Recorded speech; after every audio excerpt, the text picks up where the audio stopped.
Stephen, g'day. So, what is Northern Minerals exactly, and why is there so much interest in it? Yeah, it might sound like a fairly obscure company to draw so much attention, but Northern Minerals, Joe, is actually a really interesting and potentially important rare earths miner. Now, in particular, it's got massive holdings in the Kimberley in the northwest of Western Australia, and it hopes to use these holdings to basically mine and process two of the heavier key rare earths, which are really important for a whole range of things that rare earths are critical for, including military technology, clean energy technology, high technology, and all the rest. Now, of course, this also comes against a backdrop of well-known efforts by the US and Australian governments to try and break China's stranglehold on the rare earths market, including the stuff that Northern Minerals would like to pull out of the ground and sell. And there's already, for example, quite a bit of evidence that it's on the track to receive a massive payment from a key US government institution designed to coax more investment into critical minerals. So it's not a well-known company, but it is one that people who follow the critical minerals debate know pretty well. And anything that happens around Northern Minerals is going to be pretty closely watched, not just here in Australia, but also in other capitals abroad. And so, what's the government been trying to do, and what's the order made today? So there have been a history of government interventions in Northern Minerals. For example, back in 2023, a Chinese-linked investment fund was ordered to basically back away from a push to increase its stake in Northern Minerals. And then from about 2024 onwards, it was increasingly obvious that a number of Chinese-linked investors were showing quite a bit of interest in Northern Minerals. Now, that was something that the government and the company was a little bit wary of because in many instances, it wasn't exactly clear exactly who these institutional investors were representing, what their identity was, and whether they were keeping in line with Australia's foreign investment laws.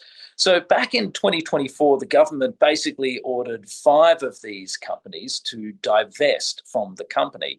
That didn't, though, bring an end to the drama. We've seen increasing speculation about Chinese interest in the company. And a separate Chinese linked institution just a few months ago tried to launch an intervention within the company to topple the board and to topple its chairman, which also caused a great deal of controversy. Now, what the government's done today in this long-running saga, it's now identified another six companies, also Chinese-linked, and told them that they also have to divest from the company. Now, interestingly, one of these companies, and this is where it gets quite complicated, seems to be basically a vehicle for three of the previously banned Chinese investors to make another shot at investing in the company. In other words, three of the Chinese-linked entities banned in 2024 have seemingly tried to make another shot at investing in Northern Minerals. And that is why, one of the reasons why the Treasurer has ordered this divestiture today. In brief, Joe, it looks like for whatever reason, a large number of Chinese-backed or Chinese-linked companies and investors have been trying to get a foot in the door of this company for whatever reason and have been doing so without the level of transparency that the company or the government expects. And that's why the government today has made yet another intervention in the company.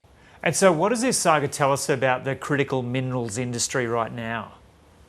Look, that it's hot property and that there are an awful lot of commercial and potentially state actors who want to take a piece of it.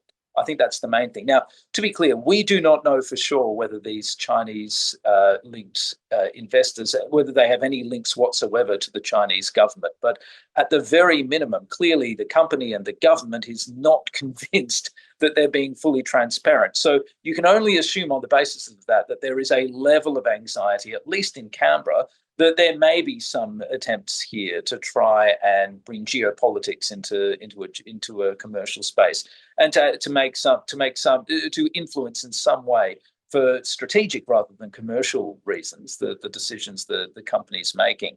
But I think what all this controversy clearly makes absolutely obvious is that this is an area of absolutely pressing concern, not just for rare earth miners, but also for the government in Canberra.